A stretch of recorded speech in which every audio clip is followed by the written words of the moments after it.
देश में दो राज्य हैं, दिल्ली और उत्तर प्रदेश। हम कई बार ये बता चुके हैं आपको कि दिल्ली में देश की सबसे सस्ती बिजली मिलती है, सबसे सस्ती, और 200 यूनिट बिजली इस्तेमाल करने तक एक परिवार को कोई भी बिल नहीं देना पड़ता, उनका पैसा नहीं लगता है, क्योंकि 200 यूनिट बिजली फ्री है और 400 यूनिट बिजली आधे दाम पर है। दिल्ली के जस्ट बगल में है गाज़ियाबाद, नोएडा, जो कि उत्तर प्रदेश के अंदर आता है। यहाँ पर देश की सबसे महंगी बिजली दी जाती है। ये भाजपा की सरकार है, राष्ट्रवाद के नाम पर सबसे महंगी बिजली भाजपा देती है। सबसे महंगी बिजली देने के बावजूद बिजली विभाग का पेट नहीं भरता, तो उसने लगभग 12 लाख मीटर स्मार्ट मीटर कहकर उपभोक्ताओं के घर में लगाए। ये मीटर इसलिए स्मार्ट हैं कि सबसे महंगी बिजली होने के बावजूद ये 40% बिल, 30% बिल बढ़ाकर उपभोक्ता को भेजते हैं। यानी आपका बिल अगर 1000 रुपये आता था तो 1400 रुपये आएगा, 10,000 आता था तो 14,000 रुपये आएगा हर महीने। एक हमने कैलकुलेशन निकाला था कि जितने ज़िले हैं सभी ज़िलों में अगर एवरेज निकाला जाए तो हर महीने 5 से 6 करोड़ रुपए एक्स्ट्रा बिल के ऊपर इस घोटालेबाज मीटर से, इस स्कैम मीटर से बिजली विभाग वसूल रहा है। लेकिन बेशर्मी ये है कि ये इस मीटर को लाखों कंप्लेंट्स आने के बावजूद बदलने को तैयार नहीं है, इनको वापस लेने को तैयार नहीं है। उल्टा ये सरकारी विभागों में भी उस मीटर को लगाने जा रहे हैं। अब सरकारी विभागों के बिजली के बिल की हकीकत सुन लीजिए। सरकारी विभागों का 14,000 करोड़ रुपए बिजली विभाग के पास बकाया है। बिजली विभाग का बकाया है सरकारी विभागों के ऊपर। जब ये स्मार्ट मीटर लग जाएंगे तो बकाये की राशि जाहिर सी बात है 30-40% ज़्यादा तेज चलेगा मीटर, खातों में दिखाई पड़ेगी 20,000 करोड़, 25,000 करोड़। तो बिजली विभाग अपने सरकारी विभागों से वो राशि वसूल नहीं पाता। करता क्या है, उस घाटे की भरपाई के लिए उसका बोझ आम उपभोक्ता पर डाल दिया जाता है।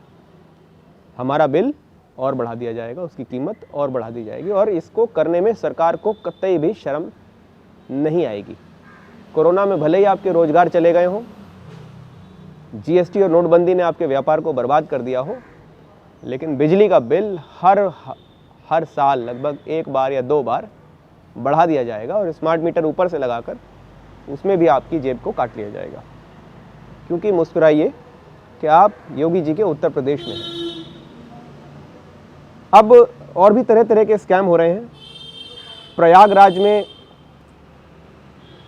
एक रेल कर्मी का परिवार है, 1.25 लाख रुपए के बकाये का दावा यहाँ पर बिजली विभाग ने किया है और कुर्की का फरमान आ गया है। लेकिन वो हैरत में पड़ गए कि एक तो इतना बिल आया कहाँ से, और इतना बिल उनका इस्तेमाल इतना नहीं था। तो उन्होंने इसकी शिकायत करी, लेकिन कोई भी नहीं हुआ। इसी तरह एक उपभोक्ता ने ऑनलाइन भुगतान किया, लेकिन ऑनलाइन भुगतान होने के बावजूद लाइन काटने बिजली विभाग का दस्ता वहाँ पहुँच गया और उनकी बड़ी सार्वजनिक रूप से बेइज्जती हुई। तो नकद बिल भुगतान करने वाले उपभोक्ता भी परेशान घूम रहे हैं। वो नकद बिल जमा करते हैं और लाइन को काटने वाले लोग घर पहुंच जाते हैं, कहते हैं हमारे सर्वर में अपडेट नहीं है। तो कौन सी फ्रॉड कंपनियों को आपने ये जिम्मा दे रखा है आदित्यनाथ जी, थोड़ा ये बताएं। कौन सी फ्रॉड कंपनियों को आपने ये सर्वर मैनेजमेंट में और बिल के व्यवस्था में, अकाउंट्स में लगा रखा है, जो उपभोक्ताओं को इस तरह से परेशान करने पहुंच जाते हैं, उनके घर भयावह माहौल बनाते हैं, उनकी कॉलोनी में, उनके रिहाइश के इलाके में जाकर उनके तार काटते हैं और उनकी सार्वजनिक रूप से बेइज्जती करते हैं। अकबरपुर में एसजे रहमानी साहब का पुश्तैनी मकान है। वहाँ उनकी माँ रहती हैं 2 भाइयों के साथ। मीटर बदला गया, 1 महीने बाद 2.25 लाख रुपए का बिल भेजा गया। बहुत बार उन्होंने चक्कर लगाए, लेकिन बिजली विभाग बहुत ही बेशर्मी से डकैतों की तरह ये कहता है कि पहले भेजा गया बिल जमा कराओ, उसके बाद बात करेंगे। उन्होंने 3 किश्तों में बिल का भुगतान कर दिया, लेकिन उनके घर भी कुर्की का नोटिस आ गया। 3 किस्तों में भुगतान करने के बावजूद कुर्की का नोटिस आ गया। ये बिजली का जो मीटर है या जो बिजली विभाग है, ये किस तरह से उत्पीड़न कर रहा है लोगों का, आप इसका अंदाज़ा नहीं लगा सकते। और लोगों में किस कदर रोष है, इसका अंदाज़ा नहीं लगाया जा सकता। आम आदमी पार्टी के लिए बिजली, स्वास्थ्य और शिक्षा सबसे बड़ा मुद्दा है। उत्तर प्रदेश में आकर हमें जातिवाद और धर्म की राजनीति के बजाय ये दिखाई पड़ रहा है कि यहाँ की जो जनता है वो असल में बिजली के बिलों से परेशान है। जाति धर्म तो नकली मुद्दे हैं जो नेताओं ने इनके दिमाग में भर दिए। उनको जबरन मंदिर मस्जिद में उलझा रखा है और सबके घरों में बिजली के बिल भेजकर उनकी जान आफत में डाली हुई है। उनके बच्चों को पढ़ने के लिए स्कूल नहीं है। घर में कोई बीमार हो जाए तो किसी अस्पताल में इलाज नहीं मिल सकता।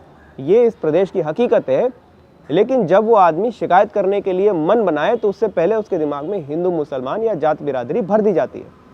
तो जात बिरादरी यहाँ का असली मुद्दा नहीं है, वो ज़बरदस्ती उसके दिमाग में भर दिया गया है इन निकम्मे नेताओं के द्वारा कि वो अपने बिजली के बिल की शिकायत ना कर पाए। उसको लगे कि बिजली का बिल बहुत छोटा मुद्दा है, पहले धर्म, मंदिर, मस्जिद, ये बड़े मुद्दे हैं।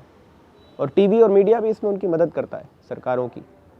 वो पूरी तरह से हर एजेंडा को, हर रियल प्रॉब्लम को छिपाता है और जो अनरियल प्रॉब्लम होती है उनको आगे इतना बड़ा करके पेश करता है। धर्मांतरण, लव जिहाद, इस तरह के मुद्दों को ऐसा बना के पेश करता है जैसे कि यही देश की सबसे बड़ी समस्याएं हैं। हम शिक्षित हो चुके हैं, हमारे अस्पताल बहुत अच्छे हैं, अब हमें खाली ये ध्यान देना है कि कौन किससे शादी कर रहा है, कौन किससे मिलजुल रहा है, और मॉरल पुलिसिंग करने में ही हमें सारा ध्यान देना है। तो आम आदमी पार्टी ऐसे सभी उपभोक्ताओं के साथ में है जिनको बिजली विभाग उत्पीड़न कर रहा है। आम आदमी पार्टी ऐसे हर आदमी को यह आश्वासन देना चाहती है कि अगर प्रदेश में कोई ईमानदार सरकार बनी हमारे जैसी, तो आपको इन बिजली के लुटेरे बिलों से निजात मिलेगी। आपका तमाम पुराना बिल बकाया उसको माफ़ किया जाएगा और एक नई शुरुआत इस प्रदेश में की जाएगी। और ये जो बिजली विभाग की ज़्यादती है, आप इसके खिलाफ़ लामबंद हो। आम आदमी पार्टी इसके खिलाफ़ आपके साथ है, हर विरोध में, हर प्रदर्शन में। और हम सरकार को इस तरह से आपके घरों में बिजली के बिल भेज कर ठगने नहीं देंगे। हम आंदोलन करेंगे, हम सारी जनता को एक करेंगे और इस अन्याय को, इस लूट को हम बर्दाश्त नहीं करेंगे। जय हिंद।